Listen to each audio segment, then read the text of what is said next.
Film bercerita tentang seorang anak yang bernama Ishan.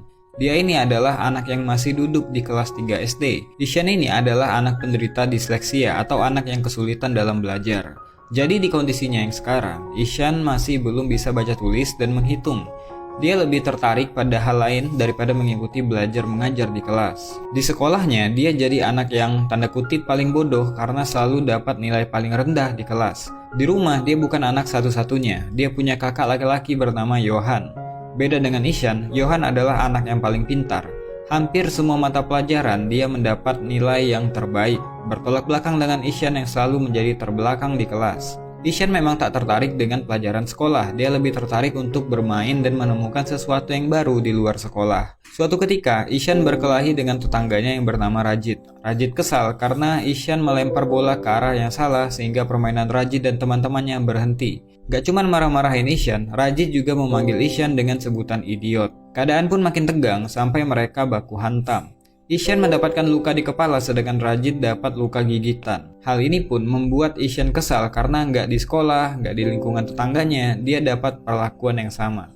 Ketika pulang ke rumah, ternyata emaknya si Rajit datang ke rumahnya, ngomelin orang tuanya Ishan, minta tanggung jawab karena si Rajit luka-luka. Padahal situasinya pada saat itu, Ishan juga mengalami luka yang sama. Bukan ngebela anaknya, si bapak malah langsung nampar Ishan karena bukan sekali ini aja Ishan buat masalah. Bahkan, si bapak mengancam kalau sekali lagi Ishan buat masalah, dia bakal dikirim ke sekolah asrama. Di sekolahnya, Ishan seringkali dimarahi gurunya karena nggak bisa ngikutin pelajaran dengan baik. Pernah sekali, Ishan disuruh bacain satu kalimat, tapi dia nggak bisa membacanya karena menurutnya, huruf-huruf yang ada di buku tersebut menari-nari. Ishan mengatakan hal yang sejujurnya, memang seperti itulah yang dilihat oleh penderita disleksia. Tapi gurunya menganggap Ishan lagi ngelawak di kelas. Ibu guru ini terus aja maksain Ishan buat baca dengan benar, sampai akhirnya, karena nggak tahan dibentak terus, Ishan cuma ngedumel nggak jelas.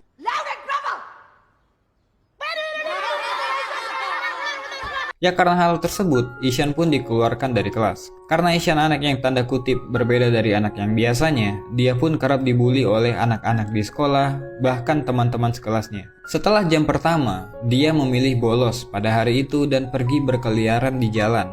Melihat sekitar, pergi kemanapun dia mau, melihat apapun yang dia suka. Di rumah, Ishan memang menunjukkan ketertarikannya pada seni dan dunia hewan. Dia juga suka melukis, menggambar, dan bermain. Pada malam hari, dia bercerita ke kakaknya kalau dia bolos sekolah pada hari itu dan dia nggak takut sama sekali. Bahkan itu menjadi pengalaman baru buat dia. Dia pun meminta bantuan kakaknya untuk menuliskan keterangan absen palsu karena dia bolos pada hari itu. Keesokan paginya di sekolah, gurunya mengadakan ujian matematika dadakan yang membuat Ishan pusing bukan main. Baca aja nggak bisa, nulis juga nggak, ngitung apa lagi. Jadi dia mencoba untuk mengerjakan soal matematika dengan imajinasinya. Ishan pun berhasil menjawab soal nomor 1, tapi imajinasinya untuk satu soal tadi ternyata ngabisin waktu yang lama banget. Sampai waktunya habis, dia cuman bisa jawab satu soal. Udah gitu jawabannya salah lagi. Pada hari yang lain ketika di rumah, dia ketahuan bolos karena bapaknya menemukan surat izin palsu yang Ishan gunakan ketika dia bolos. Dia pun dapat amukan lagi dari si bapak. Bahkan di sekolah, mereka dipanggil oleh kepala sekolah dan guru-guru Ishan. Para guru menjelaskan kepada si bapak dan si ibu betapa bodohnya Ishan ketika belajar di kelas. Kepala sekolahnya pun menyarankan untuk memindahkan Ishan ke sekolah yang lain. Karena Ishan saat ini udah satu kali nggak naik kelas, jadi nggak mungkin nggak naik lagi untuk kedua kalinya. Akhirnya, terpaksa si bapak berencana mindahin Ishan ke sekolah asrama. Walaupun Ishan berusaha untuk menolak hal tersebut dan berjanji akan belajar lebih giat lagi, tapi sia-sia saja karena dia tetap akan dipindahkan ke sana. Mereka sekeluarga pun mengantarkan Ishan ke sekolah sekaligus tempat tinggal barunya. Dengan berat hati, si ibu ngelepas anak bungsunya untuk hidup sendiri di sekolah asrama. Ishan pun memulai hidup barunya di sana. Karena belum bisa beradaptasi, Ishan gak henti-hentinya melamun dan menangis seakan gak percaya dia hidup jauh dari keluarganya. Apalagi dia menganggap bahwa nasib yang dia alami saat ini adalah bentuk hukuman dari orang tuanya karena kenakalan yang dia buat. Di sekolah barunya itu pun, Ishan tetap mendapatkan bulian. Dia masih aja dimarahi gurunya karena dia nggak bisa belajar seperti anak pada umumnya. Nggak ada yang paham sama Ishan yang memang menderita disleksia. Di asrama ini, dia seperti terpenjara di dalam sebuah lingkungan yang gak mendukung. Setiap hari, Ishan hidup dengan bulian dan kemarahan. Apalagi, keadaan udah berbeda dengan yang dulu. Saat ini, kehadiran ibu dan kakak laki-lakinya yang biasanya memberikan kasih sayang padanya udah gak ada. Hal itu pun membuat Ishan stres dan merasa tertekan. Kunjungan orang tua setiap hari Sabtu dan Minggu pun gak mengobati kemarahan Ishan pada nasibnya yang kerap dipanggil bodoh dan idiot. Pada suatu hari, sekolah kedatangan guru kesenian baru bernama Pak Nikum. Kehadiran guru ganteng ini membawa aura yang berbeda untuk sekolah ini. Metode mengajarnya sangat asik dan fun. Baru hari pertama aja, dia langsung dekat dengan murid barunya. Tapi tetap aja, Ishan belum lepas dari stres yang dialami selama tinggal di asrama. Sehingga waktu Ishan lebih banyak diisi dengan merenung dan melamun. Ditambah lagi ketika ibunya menelpon dan mengabari kalau mereka nggak bisa datang pada hari Sabtu nanti karena menghadiri pertandingan final tenis yang kakaknya ikuti, hal itu membuat dia sedih dan nggak ngomong satu kata pun. Pada suatu hari, Pak Nikum melihat Ishan di depan kelas. Mengamati Ishan yang selalu terlihat ketakutan dan tertekan, dia pun menanyakannya pada teman sebangku Ishan yaitu Rajan. Rajan pun bercerita kalau Ishan adalah anak baru yang ingin pulang ke rumah. Dia juga menceritakan kepada Pak Nikum kalau Ishan selalu dihukum karena nggak bisa ngikutin pelajaran. Jadi Pak Nikum berinisiatif mencari buku tugas Ishan dan akhirnya mengetahui bahwa Ishan adalah anak yang memang punya kesulitan dalam belajar atau disleksia. Pak Nikum ini adalah guru yang memang memahami anak-anak karena dia juga mengajar di sekolah luar biasa, tempat anak-anak kurang beruntung, di mana dia di sana udah terbiasa menghadirkan keceriaan untuk anak-anak. Dan untuk membantu Ishan dalam keterpurukannya dan juga untuk lebih memahami Ishan, Pak Nikum pergi ke rumah orang tua Ishan dan bertanya semua hal tentang Ishan. Dari sana si ibu menjelaskan kepada Pak Nikum bahwa Ishan sangat mencintai dunia seni seperti melukis. Mengingat Ishan yang selalu tertekan di sekolah, Pak Nikum pun menanyakan kepada orang tua Ishan kenapa Ishan sampai dikirim ke sekolah asrama. Ayahnya hanya menyebutkan keluhan-keluhan yang dia rasakan selama menghadapi Ishan. Dia nggak tahan kalau Ishan nakal lah, malas belajar lah, sering buat masalah, dan lain-lain. Pak Nikum pun mencoba memberikan penjelasan bahwa Ishan mengalami disleksia. Pak Nikum juga memperlihatkan pola kesalahan yang sama yang Ishan lakukan ketika menulis sebuah kata atau kalimat. Pak Nikum menjelaskan bahwa Ishan sebenarnya cuman butuh support dan butuh waktu. Namun si bapak malah nggak terima dan tetap menganggap Ishan adalah anak yang malas untuk belajar dan membandingkan Ishan dengan kakaknya yang selalu juara kelas. Padahal Pak Nikum udah ngasih tahu kalau Ishan lebih menonjol di bidang seni seperti melukis dan dia punya bakat yang luar biasa di sana. Tapi si bapak menganggap dengan kemampuan melukisnya, Ishan gak akan bisa bersaing di dunia luar.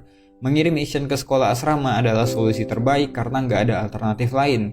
Mendengar hal tersebut pun, Pak Nikum jadi kesal karena si bapak hanya memandang dunia luar sebagai arena kompetisi. Ketika Pak Nikum pulang, si ibu pun menangis memikirkan kata-kata Pak Nikum yang mungkin ada benarnya juga. Keesokan paginya ketika di sekolah, Pak Nikum menceritakan sebuah kisah tentang anak yang gak bisa baca tulis. Tentang anak yang melihat huruf dan angka menari-nari seperti orang yang berdisko. Bahkan ketika dia gak lulus, semua orang mentertawakannya.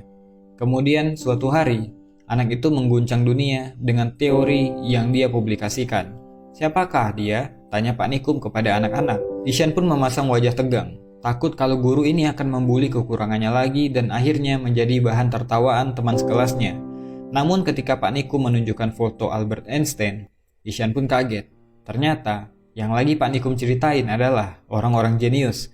Selain Albert Einstein, Pak Nikum juga menceritakan tentang Leonardo da Vinci, seorang desainer dan seniman terkenal di dunia. Pak Nikum juga menceritakan orang populer lainnya, seperti Pablo Picasso, Agatha Christie, Walt Disney, Thomas Alva Edison, yang semuanya punya persamaan, yaitu mengalami disleksia ketika masih kecil. Setelah kelas selesai, Pak Nikum pun ngomong empat mata dengan Ishan. Kalau ternyata ketika Pak Nikum masih kecil pun dia mengalami disleksia yang sama seperti Ishan. Pelajaran Pak Nikum hari ini membuat Ishan kembali bergairah untuk menjalani hari-harinya di asrama.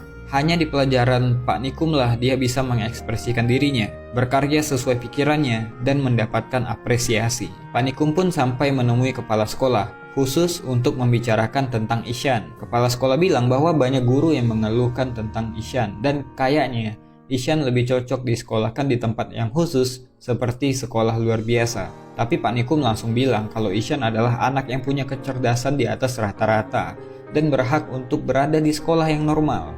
Anak-anak seperti Ishan hanya butuh bimbingan dan perhatian lebih. Kepala sekolah pun bilang gak mungkin para guru mau mengurus satu anak dari 40 anak dalam satu kelas. Pak Nikum pun berkata untuk pelajaran lain mungkin bisa diabaikan apapun hasilnya karena setiap anak pasti akan punya bakat utama. Kemudian Pak Nikum menunjukkan lukisan yang dibuat oleh Ishan dan mengusulkan kalau masalah tulis-menulis dan mengeja mungkin bisa menyusul. Sebagai solusi, Ishan bisa dites secara lisan karena secara lisan ataupun tertulis, pengetahuan tetaplah pengetahuan. Dan Pak Nikum akan meluangkan waktunya untuk mengajari baca tulis kepada Ishan secara privat. Kepala sekolah pun setuju untuk memberikan kesempatan ini. Ishan pun akhirnya dapat guru yang cocok, yang mengerti cara mengajari anak disleksia seperti dirinya.